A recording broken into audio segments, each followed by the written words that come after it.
Hey everybody, my name is Jay, and this is Eye of a Samurai returning. With Eye of a Samurai, we're doing a video analysis from the most recent bonus round, happening at the end of 2023. This is a very interesting tournament due to its international competition, which is frankly really not something we see much at all anymore, especially in United States tournaments. So special shout out to Chapter for getting some of the Japanese players to come in, along with one of the people that we see here, Kamizono, playing Sung Mina on the left. And we have a special guest with us today, as is typical for Eye of a Samurai nowadays. We have Nox, the Ivy on the right, both on the screen and in person. Hello, everyone. In person, so to speak. His voice is here. Correct. But okay. Kamizono versus Nox, Sung Mina versus Ivy. Thanks very much for showing up for this, Nox. Is there anything you want to talk about right off the bat with regards to either the character matchup or potentially the player matchup? I never really fought Kamizono as, in SE6, so I didn't really know what to expect at first. That being said, I have a lot of Mina matchup experience, for one, because I play the character. And also, I fight against Raz, or I used to fight against Raz quite often. Sure. So I'm very familiar with the matchup and what she can do, what her special ranges are. And, I mean, it won't look like that from the very beginning, I'll tell you that. Sure. However, that being said, when I play very first match in a tournament setting, I don't do very much. So this is your very first match of the entire tournament as well? This, no, this was... Second round, third round, something like that? Something like that, yeah. I think I beat someone, and I beat Outlaw, and then this is the quarterfinal. Mm-hmm. So this would be, typically saying when I do this, chart in my head, right, is I basically let somebody do their thing and see what they do. Sure, feel it out, probably with spacing, as is typical for Ivy players. Exactly. So a lot of the times you're gonna see, or when I'm fighting, it says 0 rounds to each player and it says start.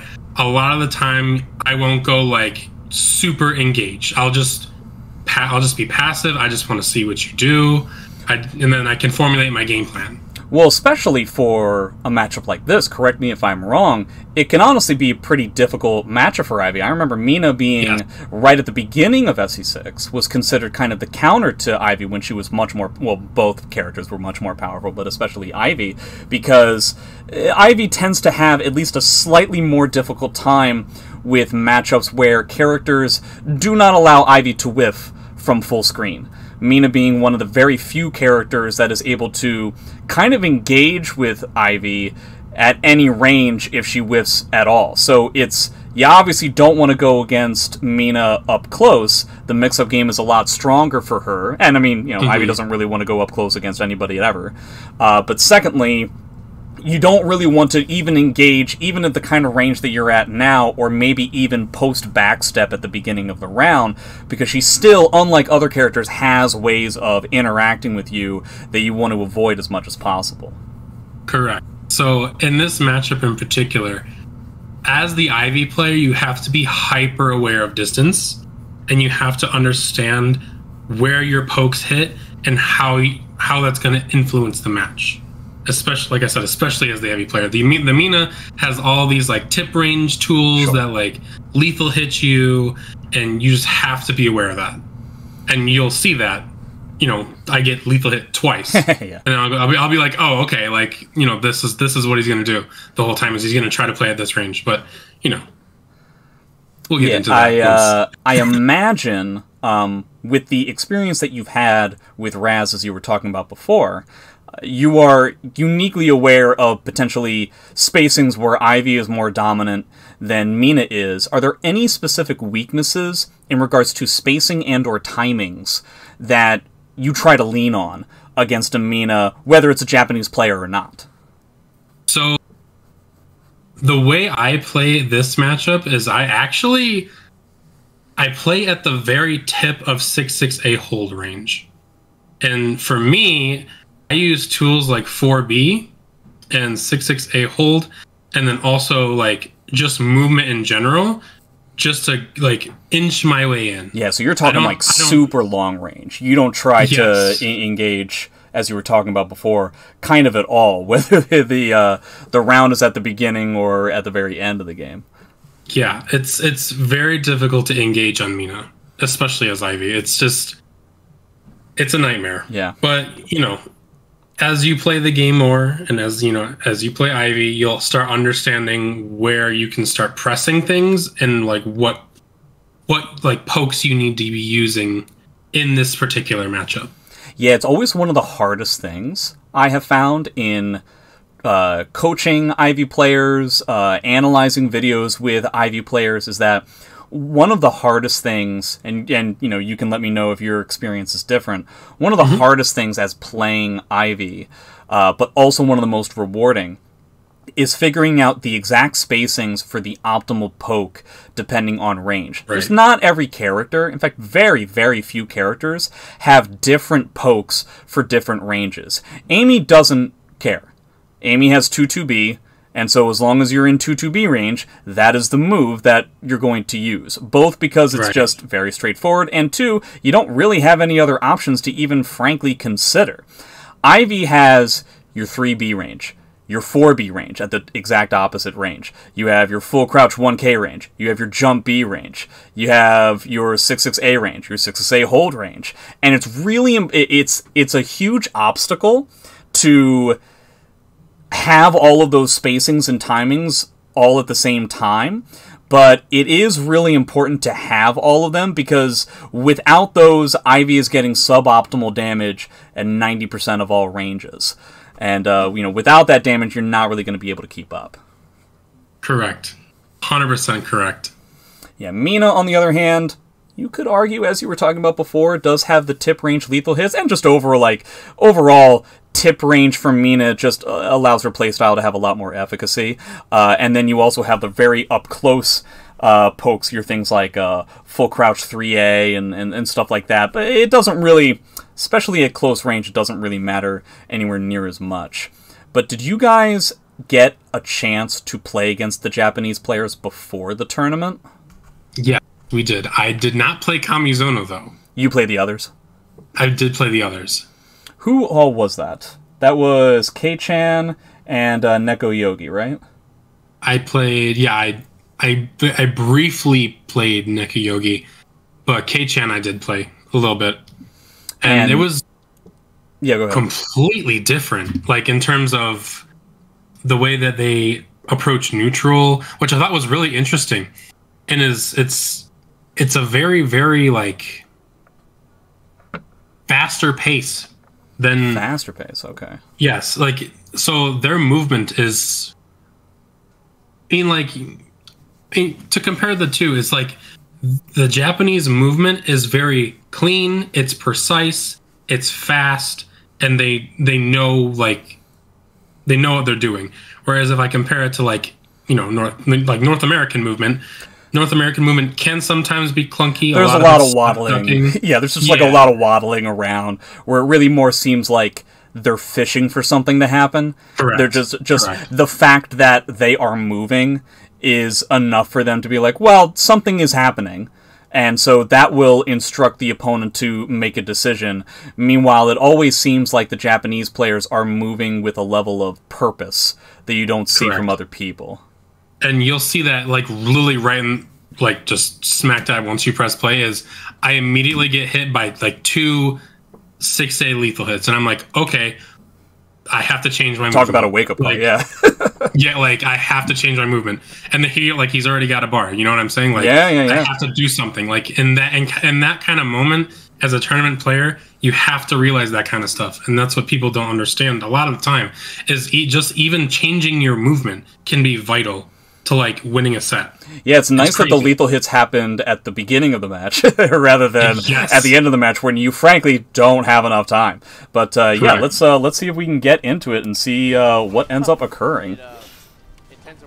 Right, so like the range that I'm at right now is where just a little bit forward more is where you want to be placed as Ivy. Yeah, very a very typical Mina type timing where we just have like, you know, you have a timing like this, or you have a spacing like this, where both characters you have unique options that make the other one a little bit scared, and then the exact timing for backstep 6A. You can tell that he's not backstepping for the sake of backstepping. He is backstepping for the sake of buffering an additional piece of timing specifically to get you to fidget. It's very similar to like Soul Calibur 5 type movement, where you end up seeing like backstep 3B from a lot of like your Patent Pura Greek type characters overall. Yes. Oh, I remember that. So, you know, at this point I'm like, okay, that's fine, whatever. That was a misinput. So the jump K was? Sucked. Yeah, that jump K was a complete misinput. Yeah, it doesn't really make sense in a spot like that. It can't even post, what is that, 6-6A plus B on block. Yeah, I mean, there was no reason for me to do that. It was supposed to be 6-6K, but I inputted, like, I think 9K. And I should have gotten 9-9K, but it's okay. Yeah, what are you going to do? You know, things happen. And like you said, already has a bar. The Mina meter gain, definitely not something that you want to underestimate. But it's also important to note, one thing that I did want to mention is, he gets, what is this, 2 6As? And, you know, we're going into Set Play City. He immediately tests you out. Obviously, the first thing that everybody's thinking about is 4-4A. In a spot like this, that is the very typical mix-up Oki that Mina tends to do, because the end of that combo sets up that spacing right off the bat. So it's clear that he's trying to test you on the traditional set play that Mina has on these lethal hit / launchers. So you end up getting the mid first, and you end up getting the low second. Frankly speaking, without remembering how the rest of this set goes, if you were wrong about either one of these, I think you probably would have lost. Because if Kamizono found out that you had a weakness to this inch of Oki, boy oh boy, I really feel like that would have been quite terrifying. Yes. So another thing I do want to add on to this is 4-4A for me offline, I'll say like 80-20, I can react to it. Yeah. The thing that you really want to watch out for Mina Oki is full crouch 1KK off of like 6-6B plus K hold. One full crouch 1KK is the real deadly shit. That's what you have to watch out for, because that's the true unseeable stuff. You know, 4-4A, certainly a lot more rewarding, certainly a lot less risky, and I totally understand Kamizono's approach to assuring that he knows you can block both of these things, because I agree that 4-4A, even for somebody of my reaction time, 4-4A is not exactly an unseeable low. So I very much appreciate the fact that you didn't get hit by these, and I appreciate the fact that he went for these at the beginning of the round. If there was ever a time to test it out when there's like no risk involved, it's definitely when he already has this level of an advantage in the first round. Correct, yeah, of course. Yeah, we'll see if the full crouch 1KK comes up later. Challenging off of the wall rising A on block. And you can really kind of see a certain level of activity here that's surprising, that you don't really get to see from Minas all that much. If you think about just the level of... So stand kick here, into sidestep, to 2A, into 2A, into sidestep, into backstep. All of those decisions he made were off of you standing there. Like, you didn't provide him any impetus for any of the decisions he made, but he is still constantly fishing for opportunities, even when there's no, shall we say, external stimuli to give him an idea of what conditioning has happened. Right, and for me, like when I look back at that, I'm a player where I'm so happy just to sit there and block. Like, it is totally okay. That's also, you know, it's for me personally, like, and I feel like testing your opponent just by blocking and see what their reaction is. Like, some people just throw out 2As. Some people actually go for lows. Some people run up and crouch and then wall rising B. You never know. So, you know, me looking at that is going like, okay, well, he's being pretty active when I'm, like, if I get hit by, like, the standing K, he whiffed a 2A, and then he blocked, and then he stepped, and then backstepped. And I was like, okay, well, that means he's pretty active with his stuff. So I gotta, you know, be counteractive with that, which is why I threw out a 1AA. Because I figured if I'm going to hit him, spacing makes it's going to sense. be a counter hit. Yeah, it's really, that whole idea of staying stoic against an opponent that is super active merely for the idea of gaining information, I think is something that a lot of new players have a tough time realizing. Predominantly because even when they're right, even when they block something that's unsafe, because they're new, they don't know it's unsafe and they don't actually get any damage out of it. This is one of the reasons why I say that learning not every inch of frame data, but understanding that frame data exists, understanding that there are the types of, shall we say, body language that each character has that indicates when a move is at least minorly unsafe. It's important to have that kind of stuff, if only so that when you do decide to simply stand there and block, it is intimidating. Because it's not intimidating if, even when you're right, you don't gain any sort of momentum, you don't gain any damage or pressure, and so at that point you're just being a guy in his shell, and you're not really doing anything. So I appreciate the fact that, like, you don't get to see stoicism in SC6 much at all anymore, especially with the fact that a lot of our tournaments are online nowadays, and so having a level of inactivity to match the overwhelming activity that Kamizono has now is kind of unique in that regard. You end up getting, this is also not just getting the block, but also getting basically the max damage punish is so important as well. You've had two really clutch exchanges in this round that, had you not, would have been scary. I don't know, you were definitely dead if you had just done a 3B or a wall rising B, I believe. But to be able to get away from the two pieces of Oki on the 6A lethal hits and getting this first initial block, speaking as a guy who plays a mix-up character, when you don't do your mix-up low, your hell sweep, so to speak, for the first 30 seconds of the round, and the opponent's just standing there blocking the whole time, and then they block it the one time that you do it, it's pretty scary. It's pretty intimidating to have to deal with something like that. Right. Oh man, if only. But that's another piece of information to have a GI after the 6SBB. Very much so. So what a lot of IVs actually don't do is they don't use that cancel correctly. And the way I like to use it is off of, so there are two characters in particular that actually force Ivy not to use that cancel in that situation. One of them is Cervantes, the other one is Amy. What situation is that? Is when they soul charge. So Amy and Cervantes both go forward when they soul charge. So if I were to do that against an Amy and Cervantes, I would be knocked away. Yeah. Amy's soul charge burst is the largest in the entire game, I believe. Correct. Yes, yeah. But like versus Mina, or like versus any one of those other characters that I'm fighting against, this for me is valuable information. Because this tells me, like, does he think I'm gonna press a button? Well, if he GIs, yeah, he does. 214A is completely guaranteed I could have killed him. Like, there's nothing you can do. Yeah. So doing a GI there is actually not very good. It's a risk. It's definitely a pretty big bet. So it's a very valuable piece of information here. And that's the kind of stuff I look for in my gameplay too. And like you said, very rare that you get to see an Ivy player actually use a cancel like that, not to mention just like in a tournament setting. It's funny, I actually never knew that about Cervantes the way that you were talking about it before. I only thought that it was just Amy.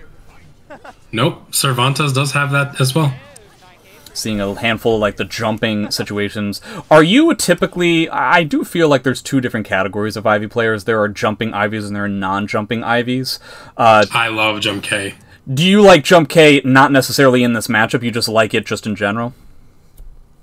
I am a firm believer in Jump K. So my theory on jumping, right, is there's only a certain type of character that I will not abuse it, but I'll use it a lot. A lot of the characters that are don't have a good we'll call it anti-air, right? Mm-hmm. Is like a Yoshi 9K or like a Setsuka AGB, or Setsuka 9K. Those characters, I'll very seldom use it, right? Because I don't want to be too predictable. Right. Against Mina, it's fantastic because not only do I not deal with her lows, but if I get hit in midair, I don't care. I just drop to the ground. Yeah, in a lot of spaces, you'll end up recovering faster than the Mina player. Not to mention, like, the, shall we say, mental frame advantage for, obviously, only one of the two people here were going to be aware that the opponent was going to be in the air, right? Exactly. So, like, and it's very, very difficult, especially in this game, to, like, convert off of air hits. And people just don't expect it. One of those 4Bs that you were talking about before. You can still see the kind of activity that Kamizono is doing with his movement. You get step duck into, you know, side step into forward step. So seems wants to be a little bit more active. I can't tell if he meant to do a 1K here or if he wanted to try to do the full crouch 1KK again.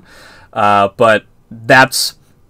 It seems like your ability to block the lows that he has done so far with his mix-ups haven't necessarily deterred him. He is still interested in going with his same game plan. Yeah, and you know, as if I was playing Mina, I would totally agree. Like I would keep doing it until, you know, it's completely, you know, not able to use anymore, and then people, you know, you just change up your tactics. Gotta admit, I'm kind of surprised about this meter usage. What made you feel like this was a round to fight for? So, this was a very interesting choice. So I really honestly thought of Mina in Soul Charge, right? She has a couple things she wants to do. Either at range, she's gonna 1B, or approaching, she's also gonna do 6-6-A, which is a mid-Hori. Ivy blows up mid-Horis with 2-2 A plus B. So a lot of it was, this is a defensive soul charge. This is not like a, I'm going to go ham, I'm going to challenge you kind of soul charge. And yes, I know it's not the very best use of meter. That being said, it's also a really good way to also even the playing field, if I do get that read. Especially because I know Minas can't resist 6-6-A on, like, approach. Yeah, especially in a position like this, because one of the typical weaknesses that Mina's 6-6-A string has in Soul Charge is jumping, just kind of what we were talking about before. Unfortunately, you're at a life total where just the first hit of 6-6-A might be enough, and so it makes him even more bloodthirsty to try and use it because a traditional high-level counterplay isn't necessarily available to you. I guess in a position like this, chances of winning the round are pretty slim. However, because he is so far down in his first Soul Charge, it might be enough out of chip damage in 2 spots, then getting like some sort of a force block of like command grab or not, that you could potentially make him feel like he has to use his second bar. And I guess, you know, if I'm in your position, if I can get him to use both bars, that's, you know, a pretty heavy win. But speaking of which, I don't know if it actually comes up later on in the set. Are you worried about using command grabs against Japanese players, Mina players, anything that indicated to you that it might be scary to use them, or the exact opposite, where you feel like actually command grabs are the way to go against this guy? Very firm believer in do something that if it works, keep doing it. If it doesn't work the first time, keep doing it. If it doesn't work the second time, maybe you need to change something. Yeah, I guess it also pseudo depends on the context, but definitely once should never be enough. Kind of what we were talking about earlier before, about how Kamizono goes for a full crouch 1KK, you clutch out a block. It didn't necessarily stop him from going for more lows in the future. But let's see how the Soul Charge ends up panning out. So immediately he's very aggressive, and he was very smart about his aggression. You can see clearly that he's very knowledgeable on what you wanted to do. He's going for a kick, trying to keep himself from getting auto-GI'd. And I feel like that's a very smart play. Yes. That really 100%. Indicates to you, is that something where you were like, oh no, he really knows what's going on? Yes. So actually, so literally in this moment, I actually remember saying, okay, he knows, because he ran up and 2K'd me. Yeah. No, like nobody in their right minds. Let's say like 80% of people, right, are not gonna run up 2K in this situation. Yeah, come to think of it, if you want to talk about like the stage positioning here, if you had jump B'd, I don't know, man, he might have been dead. Like if you had just done what like online Ivy players do, and just like hard, just like, yeah, let me just do a jump B in a spot like this. I don't know. You might have gotten a reverse ring out there. That might have been scary.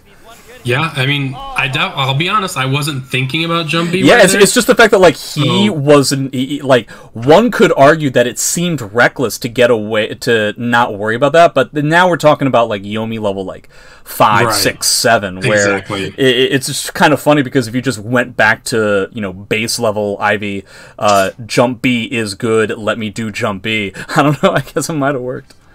Yeah, it's possible. Definitely. Now we're going into 6A's, we're getting 4-4B's. Kamizono changing up the timing a little bit. Unfortunately, we don't get a jump B in that scenario. Okay, I think that's like the 3rd or 4th time we've seen that 6A timing. It's never just 6A, huh? It's always backstep 6A. It's always backstep 6A, which is exactly why I kept holding guard. Yeah. I guess at this point, I'm trying to think, does Ivy doesn't really have the ability to punish a read on that timing, at least on that spacing, right? Like, your crouching moves are great, but they're not going to hit from that far away, and you don't really have, like, a forward movement tech crouch that is particularly scary, huh? You would have to read it, not necessarily read it, but you'd have to get a good feeling for it, and then do, like, 6B plus K hold. Okay. That's tough. That is not easy. It's, you know, just something that comes with experience playing the character, you know, and playing the matchup. Okay, well now we know that. Not exactly the most surprising read to come up with an anti-mashing tool. I wonder if that's going to come up later on. Now he does have a bar. We decide to go in, huh? Yes, so I did decide to go in. Because I fail CS, unfortunately, well, you know, as one sometimes does. Is the idea to potentially get him to force his bar? Because, I mean, it's not like you have to really worry about reverse ringouts in a spot like this. Yes. So in this situation, yes, I wanted to take the bar, and eventually, I do. So we'll see. Yeah, we get that jump K yet again. Ah ha ha ha! Okay. But if of course you don't succeed in all that. Yeah, what is that off of? Is that off of post 6A on block? Post 6A on hit. Okay. Yeah. So a lot of the times, even though Minas like the 6A, they get a hit. They don't. You know, if the Mina presses 2A, okay. Yeah, you're getting like hit, whatever. Especially at that life total, it doesn't matter. Yeah, right. So I'm just like, whatever. Okay. So if you block, then I just kill you. Yeah, really the hardest hit that you could potentially do in a spot like that, can't even do 3B. It would have to be like, I guess the hardest punish there would be Wall Rising K, and especially at that life total, it's still not even that big of a deal. It's one of the nice things is that Mina isn't a Yoshi-type character, or an Ivy-type character in the sense of them up against the back of the ring edge isn't anywhere near as scary as it is for other characters. You can actually take the fact that you have momentum and lean on it with Mina at times. Right. Okay. Looks like you immediately know that you have conditioned him to think about ducking. Right. Now, that does say counter hit, so maybe he was actually mashing, in which case I'm wrong, but getting a 2-2B hit off of Ivy is always, like, depending on who you are in the matchup, either a green flag or a red flag. In the sense of just like, oh, if he's ducking now for 2-2B, the command grabs have done their job. Yeah. And I'm a person that, for me, command grabs are meant to be very, very scarce. I use them when you would least expect. At least I try to. Okay. Yeah, you obviously don't want to do like the whole... Sane is probably the opposite. There are a handful of Ivy players who like the idea of jamming command grabs to such a degree. Now, that being said, they're also typically the kinds of players who use CS a lot more than SS, and it seems like for the most part we've gone with SS instead. I feel it's like basically you and Kinetic Clash are the two Ivy players I can think of who actually respect people's ability to break the command grab and actually want to get something else. Yeah. And see, this is the 9K comes into handy. Yeah, when was that? It just jumps over it. Yeah. So what a lot of people, I guess I'm not going to keep saying this, but like, so some people don't realize that jumping moves actually have better frames of jumping than like just a regular jump if you were just like 9G. Right. So Ivy's 9K is also one of those. So even if I'm like -8, I'm still jumping your move. Yeah, it's always nice to have one of those attacks. Unfortunately, there's not every character has one, where the idea is most jumping moves I have found actually do not have a hitbox for the attack until the character has landed again. And it sucks. And it doesn't graphically make a lot of sense. And so Ivy's Jump K is actually one of those that actually does have a hitbox before you land on the ground. And it's such an important hit because the three moves that you're really worried about there are 1B, which you're going to jump over, 6A, which you're just going to regularly get hit by, and 6A, which is basically the best of both worlds, where you are going to get hit by it a little bit. And then if you, let's say he had done 6A there, and you had gotten slightly hit as you're doing your jump K, and then he's moving forward, do you have like a really strong punish for a situation like that? Are you able to get up and do like a wall rising B or something? So I can't do a wall rising B, but I at least am in his face. And that seems like a really bad thing. That being said though, I'm actually pretty comfortable in this matchup itself being up in Mina's face, because I can usually deal with her. Yeah, not to mention, you've already clearly set a tone with the command grabs that are happening presently. So if you already have that in Kamizono's mind, it makes it a lot harder. He'll freak out a lot more. He was already kind of freaking out from the very beginning. Right. There's your kind of only forward motion tech crouch, I suppose. And this is just this is exactly what we were hoping for, right? You got your cancel, you got the soul charge out of him. He's not necessarily you getting another one. Frankly speaking, even if you lose this round, this was kind of like the win you were hoping for. Exactly. There it is again. So very important stuff. And honestly, it's kind of funny, and I'm sure you were thinking about it too. You should have just done it again. He clearly was not thinking about it, so you do it here, and then if you had just done Jump K a third time in a row, it would have worked yet again.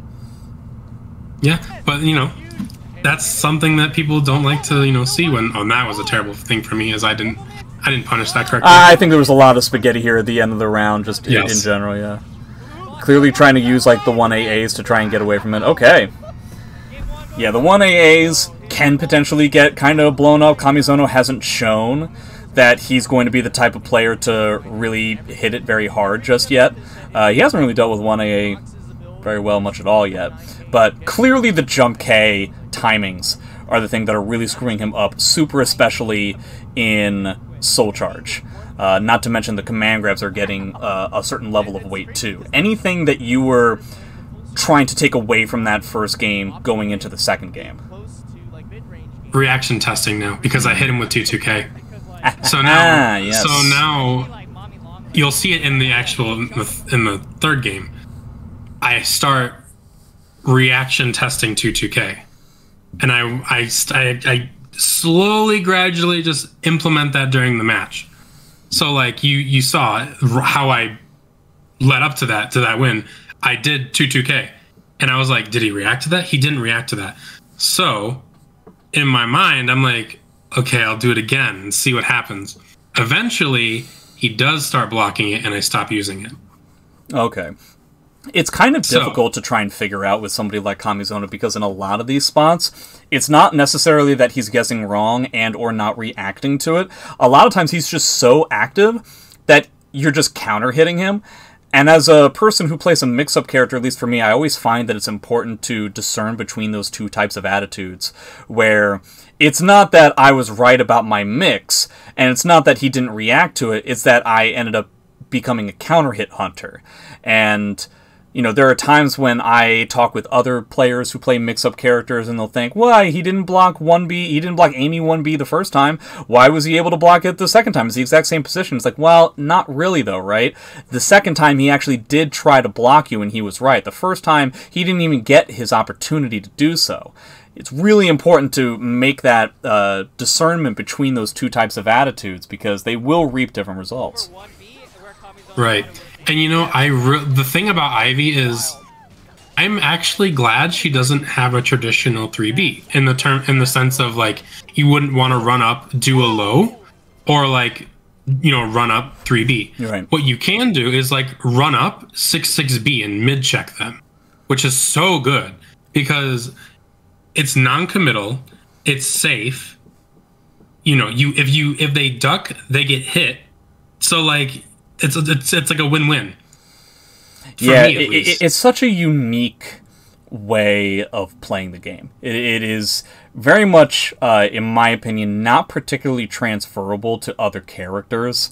It is Ivy, Valdo, and maybe like Astaroth are like some of the most unique characters in the way they play the game, and it's always very frustrating to try and transfer those skills from one character to another, one game to another. I also ended up pausing here because I wanted to mention that it does look like, I believe you were in this exact position in the previous game, 3A counter hit, and you went for this, I believe he had a soul charge or something like this where it kind of removed the mix, and here you get to see, frankly speaking, the exact same type of GI that we saw in the first game where you ended up doing the low stab cancel, where he ended up getting the GI.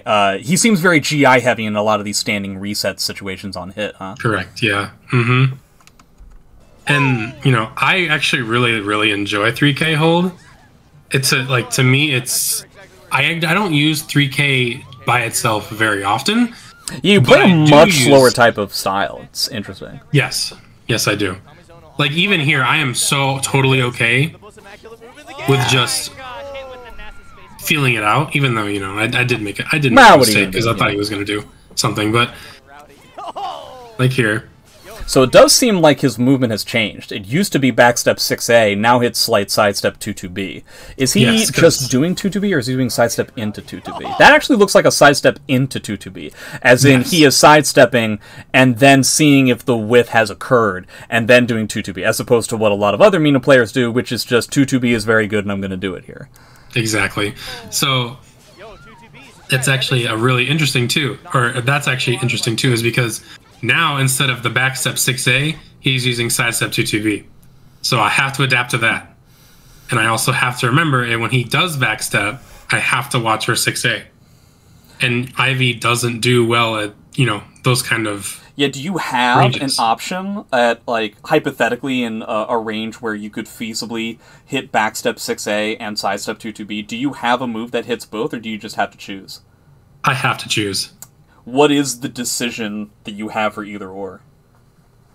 So for 6A, I'll duck typically.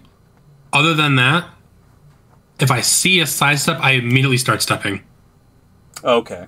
Even though Mina can 6A from a sidestep, he hasn't shown me that yet. Yeah. Exactly, right? So like you pick your poison.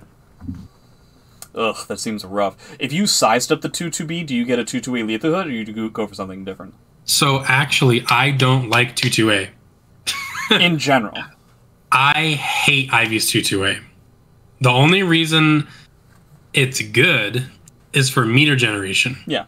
And if you were to just sidestep 2-2B hold, you get much more damage and a much better punish than if you would 2-2A. 2-2A, in my opinion, is more used for the wall, used for ring outs, for stage positioning. I can't speak English right now. That's what I would use 2-2A for. Other than that, if I'm like literally just punishing something and I stepped it, I will do 2-2B hold. But that being said, though, the inverse, if I have 3-3K lethal hit, I will do 2-2A as a whiff punish. Well, the votes are in, max damage. Ivy 2-2A, worst move in the game, quoted by Nox. I hate that move. It sounds like you hate Ivy 2-2A about as much as I hate Mitsu 2-2A. Ugh. Once again, now this is, I really feel like this has become kind of a tale of the tape. What is Kamizono going to do post 3A counter hit? He has never blocked. It has never been a block. It's been a GI. It's been a shuffling around. I feel like this is the first time he's chosen to go with, like, immediately into, like, a sidestep. Yeah. You can clearly see that he's trying to step duck here, and he just doesn't have the frames to do so. what do you do when it seems like somebody is trying to constantly... So you know he's going to be active post 3A counter hit. What is the heaviest punish you have for somebody who is being active? Or is that simply too ambiguous of a question and it has to do with how they're being active? Then it kind of depends. So 3A on hit is plus 10. I mean, it's not plus 12 or else, you'd be able to get AA. It really depends on how people interact with it. So sometimes I'll just keep mashing 3A until I get a response. Sure. That being said, Kamizono has already shown me that I probably am not going to want to mash 3A.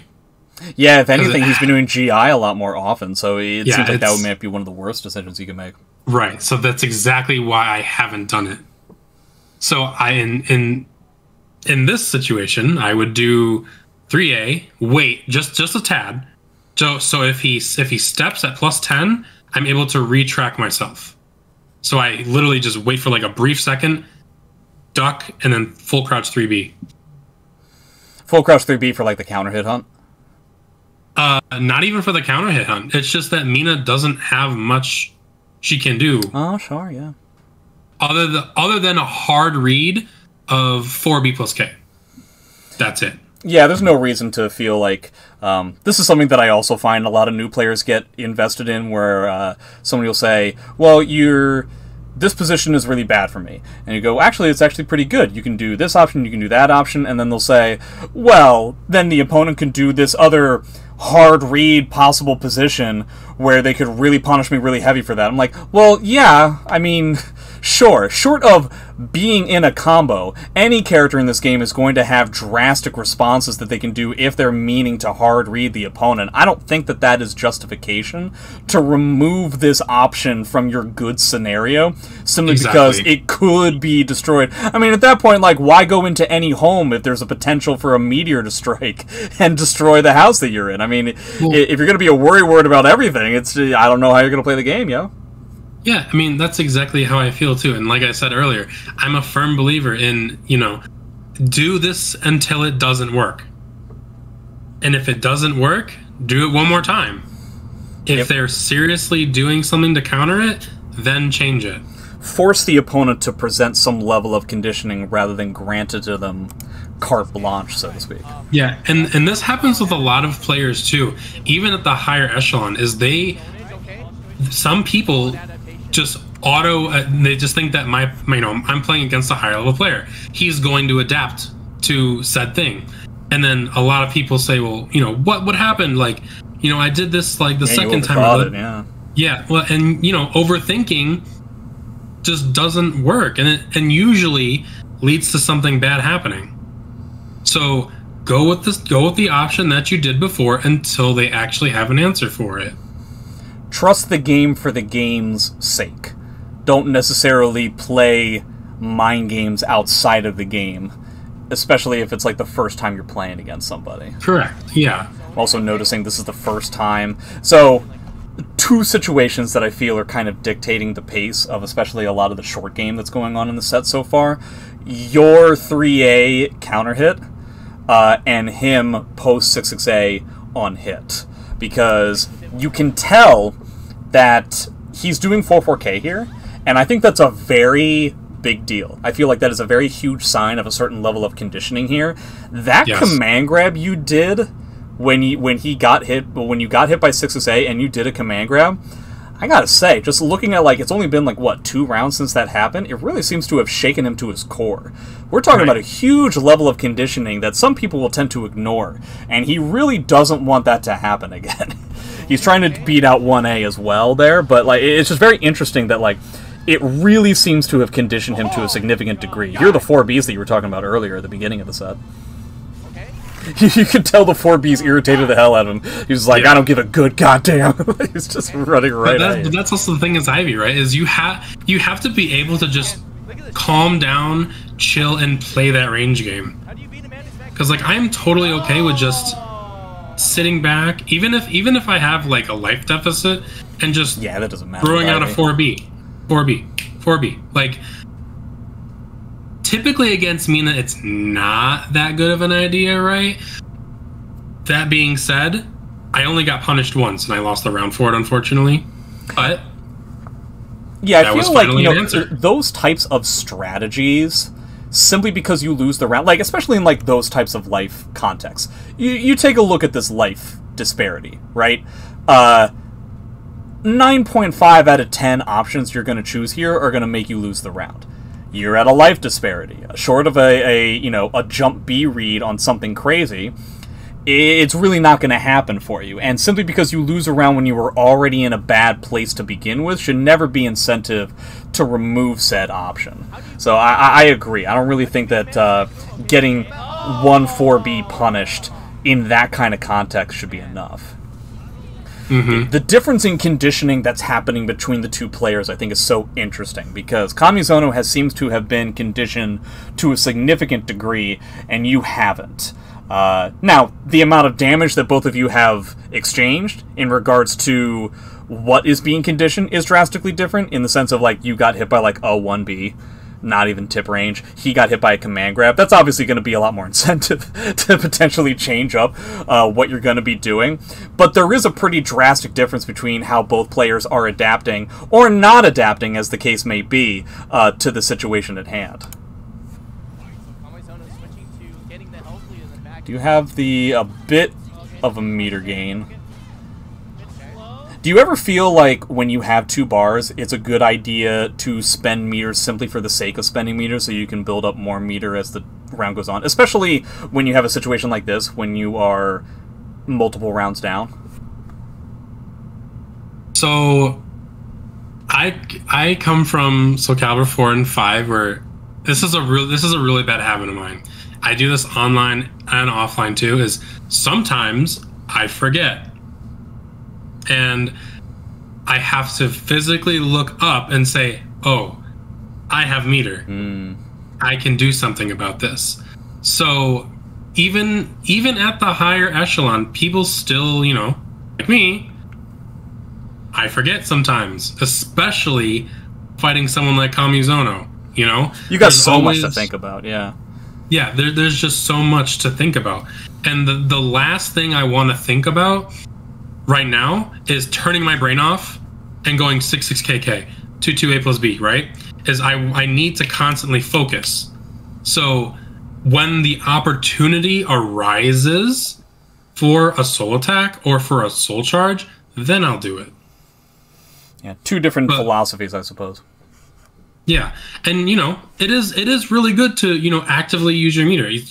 Most characters you can or you should do that. With me and my more not compact, but more passive, defensive, a defensive playstyle, is I want to use that to get you away from me. Typically, majority of the time. So I'm typically saving it for like a okay, get off me. Usually, thing. That would happen in like season 1. Yeah, either way can be a double-edged sword. You obviously, by spending meter here, you potentially make the risk of you're at the end of the set and you don't have any meter for any of those get-off-me type tools. But at the same time, losing with 2 bars can also be very scary. It's a decision that players have to make regardless. Still so active. Look at how many directional inputs he's doing here. 1, 2, 3, 4, 5. That's crazy. And that's exactly what I was saying about the Japanese neutral. Is their neutral? I don't know how that didn't catch. Yeah, it's a shame. But I was going to say, if the GI didn't work on the K, I guess it wasn't going to work on anything. Yeah, because that would be the only option I would have, unless he did hold B or something crazy, yeah, he's right? not going to do that, yeah. So, it is what it is, but, Looks like Kamizono is going to try to use the bar.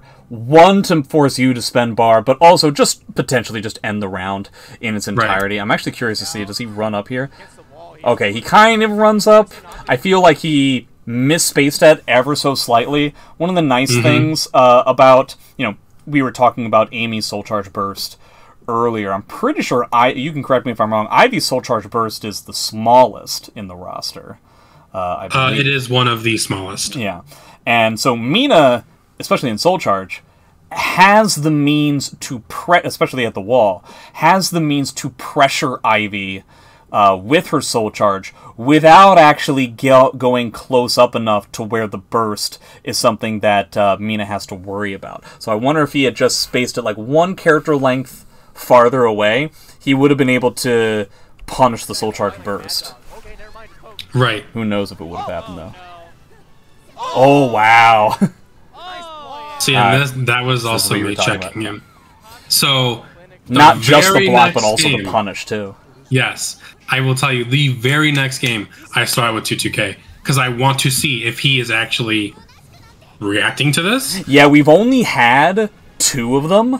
And both of the other opportunities for 2-2K were at the end of rounds. And kind of what I was talking about in terms of categories of players and how they react to certain mix-ups. You know, there are certain situations where a type of player you'll counter-hit hunt them rather than actually getting them to be wrong about a low. Similarly, people are more adept or less adept at blocking a low / a mix-up mid at the end of a round versus the beginning of the round. Same kind of thing can happen with regards to stage positioning. All the different variables can impact how somebody is going to react to a situation. This is one of the reasons why I've always been very much not much of a training mode lab junkie, because it's very difficult to understand those types of differences, those nuances and subtleties regarding how a player interacts with the opponent in a training mode type environment. And that's kind of the only thing that I've got going for me when it comes to Soul Calibur gameplay. Nah, don't put yourself short. This isn't about me. But okay, so we're at 1-1. You decide to change the stage. What were you hoping for? Because we were at kind of as neutral a stage as possible. Were you looking for something bigger, smaller, walls, I was actually looking for something smaller. Smaller with ring outs, or does it not matter? Typically, probably with a wall. So you were looking for the forest stage? I was, yes. Why something smaller? He's not very comfortable up close. Yeah, very GI heavy, very active with his movement, so that was the idea. Because it's interesting, right? It's not something I would have figured out if I was doing commentary. That an Ivy player would have wanted a smaller stage. I would virtually never think that. But to counterpick a stage specifically for the player, irregardless of the character, is, you don't see that every day, you know? Yeah, but, you know, a lot of people might say, like, "Oh, that's a dumb idea." That being said, all of the counterplay during those 2 matches on that stage, I was so okay with being close. Yeah, like, right. You kind of didn't get hurt at all. You got hit by 6A like 3 times, and that's it. And like that's what I was saying. You know, with Mina in the matchup specifically, is those ranges she. You know, like range, 3, 4, 5, whatever, right? Mina just has that on lock with Ivy. Up close, actually, I felt super, super comfortable. So I was like, you know what? I think I'm going to try for a closer stage. Because he's super GI heavy after 3A. Like, a lot of the movement is very, very fluid, but I can close the gap. Yeah, also kind of reckless. It can be punished at a lot. Like, he's disrespecting your frame disadvantage in so many of those spots. So that's so interesting. So would you say that Mina is worse up close against Ivy than the other way around? Or was this purely a player-based read? Purely a player-based read. Okay. This is the difference, everybody. But in case you got like a stage like this, I would argue that this isn't really much of a difference. No, it's not. It's basically the same thing. It's a little bit more narrow, and I emphasis on little. Anything that you're looking for in this last round, any takeaways from the second round, other than the 2-2K thing that you were talking about? I definitely wanted to turn up the heat a little bit more and see how well he deals with up close and personal. Yeah, again, he hasn't necessarily established... I mean, if I was an Ivy player, if I was playing Ivy competitively, thinking about turning it up with regards to command grabs, I could certainly see being scared about Mina having a very devastating lethal hit in that regard. Mm-hmm. That being said, he hasn't really shown that. In fact, you know, one of the things that I think as an Ivy player, if I was playing Ivy, that I would be worried about in regards to turning up the heat with command grabs is that I would not be doing it against somebody who appears to be simply trawling around the mid-range, infinite step ducks into wall rising B, which is a perfectly valid strategy against a character like Ivy. I would say it's a perfectly valid strategy against anybody who is unable to punish Mina's wall rising B. Right. But he hasn't really done that. He's been moving around, but he hasn't been simply moving around for moving around's sake. It has always been for an expressed purpose. The movement simply comes before an attack. Backstep into 6A, sidestep into 2-2B, so on and so forth. And so I guess the idea is to trip up the kind of the movement there. Are you looking to turn up the heat with command grabs specifically, or simply add on the pressure regardless of what it is? So add on the pressure, 100%. Like I said, I want to keep, especially against, you know, Mina, people that, or, you know, characters that can really heavily punish a command grab. Mm-hmm. I want to keep them seldom, but I want to be, you know, see, now, okay. So now you know. I know he's reacting. Yeah. He's reacting. So no more. I also appreciate this 6-6A on block into 6-8K from you. I think the reason why this didn't work is because the 6-6A was blocked. I think this would have 100% worked if it was 6-6A on hit. He seems to be much more active post 6-6A on, not surprisingly, but 6-6A on hit rather than 6-6A on block. That's where he's trying to go for, you know, tech jumps and ways to get around your command grabs. I would still assume that the reason why he's been so fidgety in spots like this is because of command grabs. I might be wrong. We'll see. Wow, did he... Okay, so he ducked here, but he didn't have a punish, so I call BS. I don't think he meant to do it. It just happened. Yeah, so when I usually tell people, right, is, you know, Ivy 6AK, it's only +2. What is Ivy gonna do to you? Like honestly. Yeah. What's she gonna 2A you? Okay. Her 2A is I-16. You just press 2A yourself, you counter hit her. Yeah. Like, okay. Any sort of, like, you know, a +2 into a command grab, I guess, would be a very surface level way of using that type of frame advantage, but it's +2.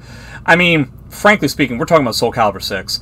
Anything below +10 doesn't matter to a large amount of characters. It'll matter to Mina, at least to a certain extent, but +10 is really... I honestly feel like you need double-digit frame advantage for it to really force people into something. But one other thing that I wanted to mention here, you clearly wanted to try yet again just to super double-check that he is reacting to 2-2K. We end up going for a 2-2B for the first time, and I think the entire set, where Kamizono is going for stoic defense. This is the first time that we've really seen him. He's clearly uncomfortable with the fact that you are playing differently than you were before. Like, this might be the first time in the entire set. Let me see when it first starts. Yeah, +2, we get a grab break, and then you only do one backstep into 3A, which potentially would have beaten or lost to backstep 6A from Mina, but then immediately we're going right back in, potentially beating a 6A, or just ratcheting on the pressure.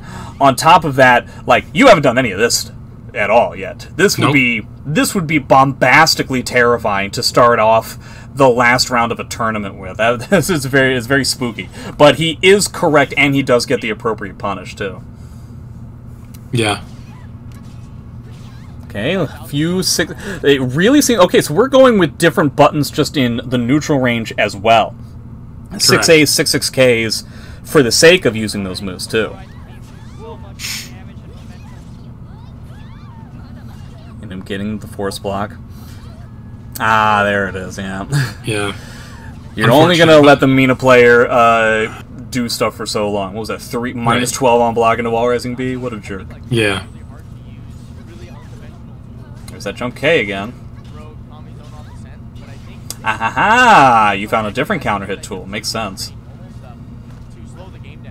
Damn, this guy punished your grab with a teabag. What a rude dude. Right? God, he's so slippery. Oh, wow. Now this is going to be a big deal. You haven't had a lot of success here. Yeah, he's really good at dealing with just like the set play kind of stuff. It's totally okay. Because I get 2-2K. and this is totally okay. Really? So when he activates Soul Charge here, you're not mad?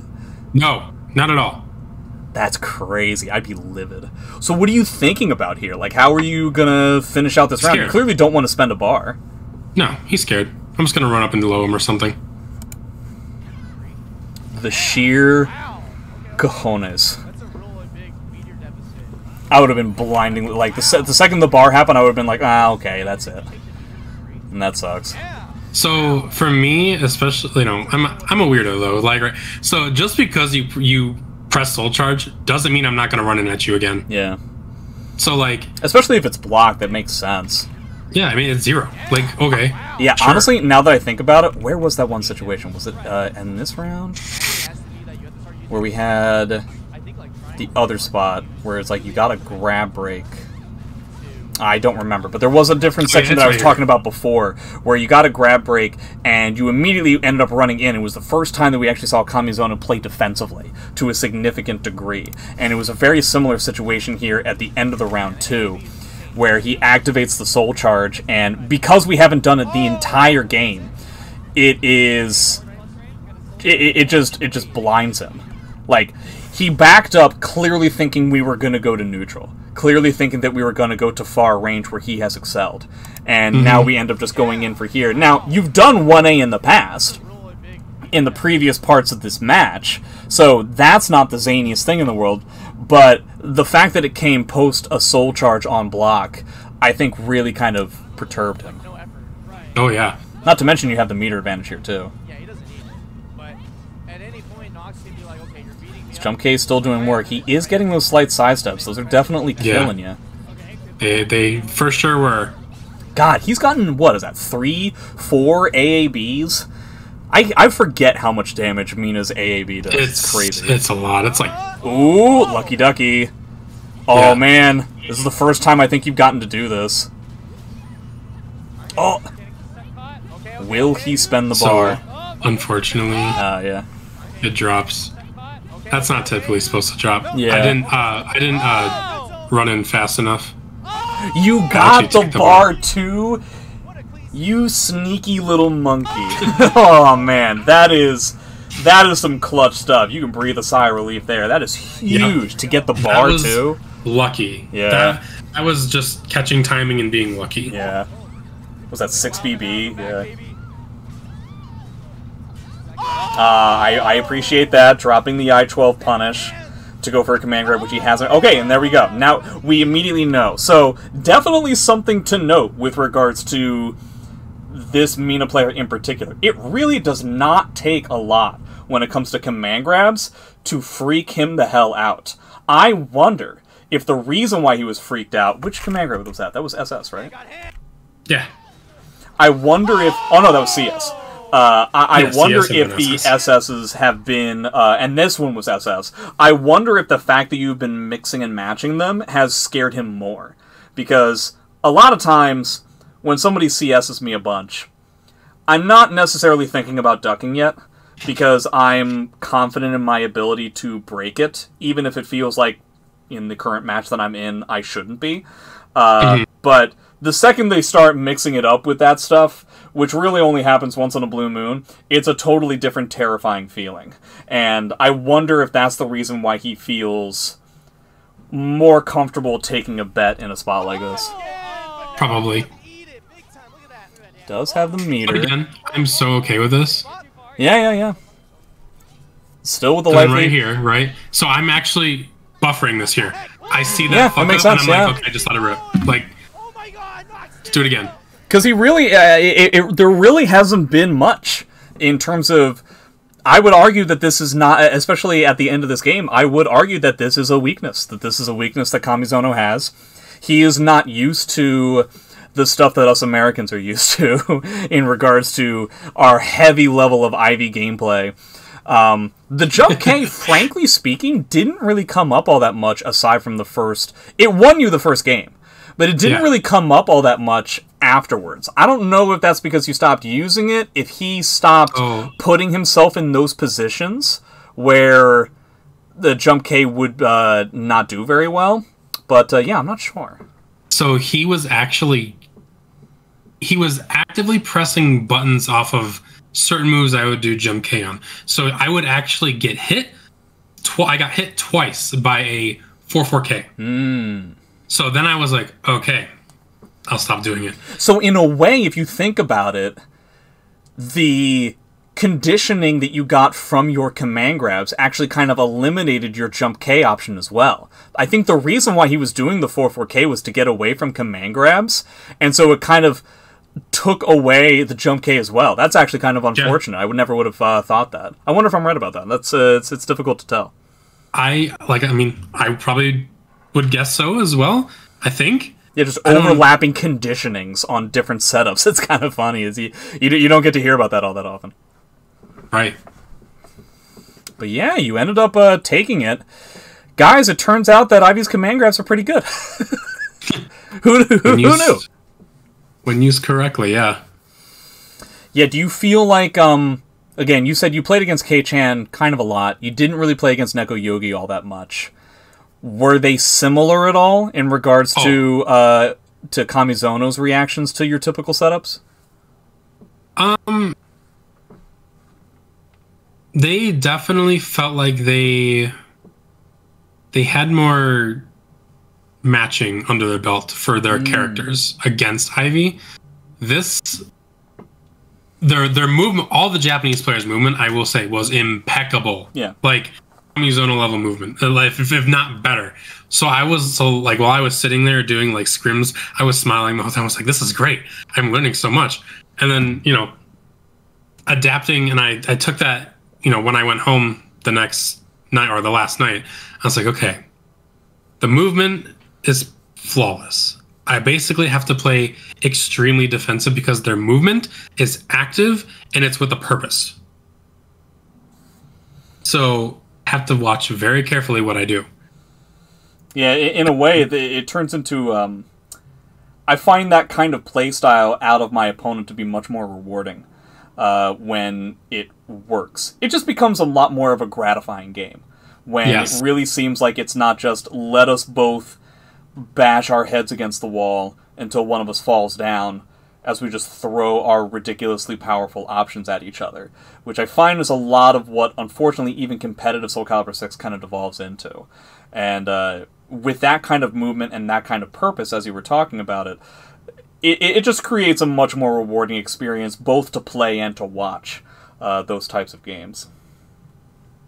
But yeah, they were very fun. I was honored to be there. It was just a whole, Yeah, who knows? Hopefully it'll happen again this year. Bonus round, slowly but surely, becoming the tournament to go to during the time of Soul Calibur 6, where we lay sallow for so many years. Yeah, I know, right? until SC7, until there's a mere whisper of SC7 that might revitalize some of the echoes of the undead community that Soul Calibur has.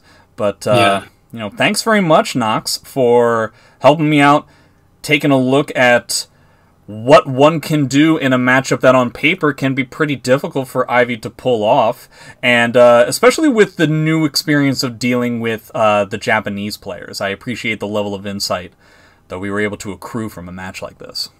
Yeah, I mean, going from playing NA all my life to finally playing a Japanese player, it was just the most different experience you ever have in a game. Is just taking one region and just implanting them into a whole different, genre of game, because that's what it felt like. Have you gotten to play against the EU players at all? Not really, no. Yeah, I wonder. I can only imagine it would be the exact same thing. I haven't really gotten to have that experience in SE6 specifically. I've done so in 4 and 5, but it's the same thing, where it is kind of crazy that even in today's age, the different approaches to Soul Calibur, and I would imagine other fighting games as well, the difference from region to region is pretty astounding. And if you haven't gotten to do it yet, we can only hope that we'll get opportunities to do so in the future. But that's our episode, guys. Again, special thanks to Nox for showing up today to talk about the Japanese and how they end up interacting with our NA Ivies, our NA gameplay overall. Who knows? Maybe I'll be talking about another bonus round match in not too much time. But again, special thanks to Nox. To anybody watching this on YouTube, do the regular YouTube stuff and do like and subscribe. Thanks very much for my Twitch chat for being here. And we'll see you guys next time when my guest will be a different person.